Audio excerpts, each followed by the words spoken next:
आवश्यकता आविष्कार की जननी है। ऐसे ही आविष्कारों से कुछ लोगों ने मानवता के विकास में अतुलनीय योगदान दिया है, पर शायद वो कभी नहीं सोच सकते थे कि उनकी अपनी ही रचना एक दिन उनकी मृत्यु का कारण बनेगी। आज हम आपको बताते हैं ऐसे लोगों की कहानियां जिनकी अपने ही आविष्कार के कारण मृत्यु हो गई। Francis Edgar Stanley. Stanley steamer चलाते समय फ्रांसिस एक लकड़ी के ढेर में दुर्घटनाग्रस्त हो गए। यह स्टेनली मोटर कैरेज कंपनी द्वारा विकसित एक भाप इंजन आधारित कार थी, जिसकी स्थापना फ्रांसिस ई स्टेनली और उनके जुड़वां फ्रीलान ओ स्टेनली ने की थी। वो अपनी कार के साथ यात्रा कर रहे एक फार्म वैगन से दूरी बनाए रखने की कोशिश कर रहे थे। ऑटोमोबाइल व्यवसाय में प्रवेश करने से पहले स्टेनली और उनके भाई ने न्यू इंग्लैंड में फोटो स्टूडियो व्यवसाय में जीत हासिल की।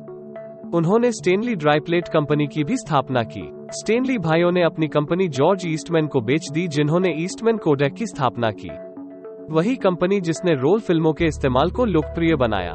John Francois Pilatre de Rozier. Jean Francois Pilatre de Rozier एक भौतिकी और रसायन विज्ञान के शिक्षक थे, जो फ्रांस में रहते थे।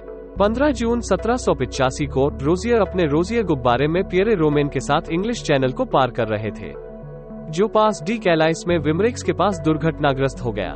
इतिहास की कुछ शुरुआती हवाई दुर्घटनाओं में से यह भी एक थी।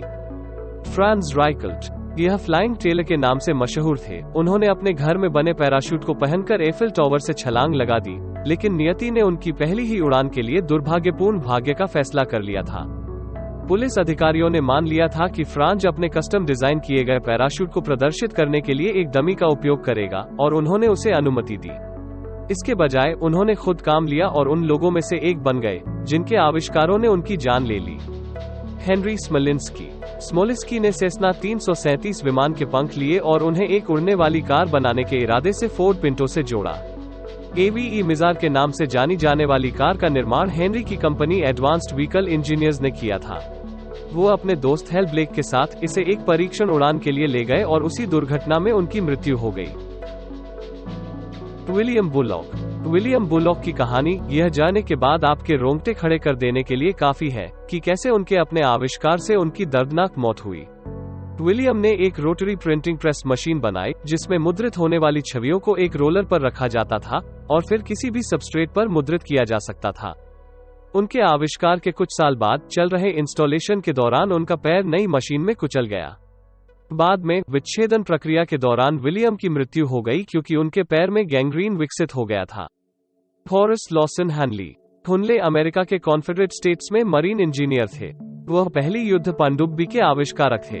एक नियमित परीक्षण के दौरान हुनली एक 7 सदस्यीय चालक दल के साथ 15 अक्टूबर 1963 को पहले से क्षतिग्रस्त पनडुब्बी एचएल हुनले में डूब गए। पनडुब्बी को बाद में यूएसएस हाउस्टोनिक के सफल परीक्षण में पुनः उपयोग किया गया। Marie Curie.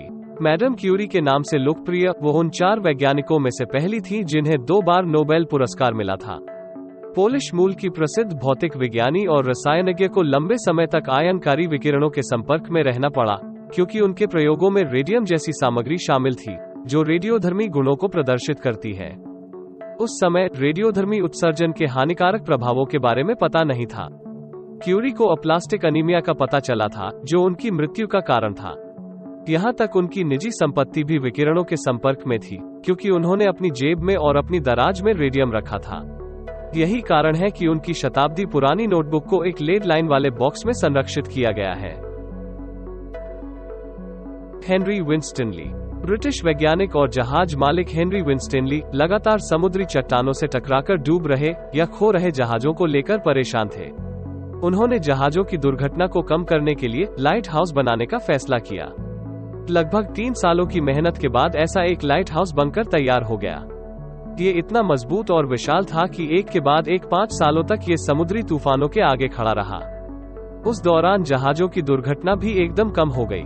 हेनरी को अपने आविष्कार पर इतना भरोसा था कि उन्होंने ऐलान कर दिया कि अब वे सबसे बड़े तूफान में भी अपने लाइट हाउस में ही रहेंगे। साल 1703 में ब्रिटेन में सबसे बड़ा तूफान आया।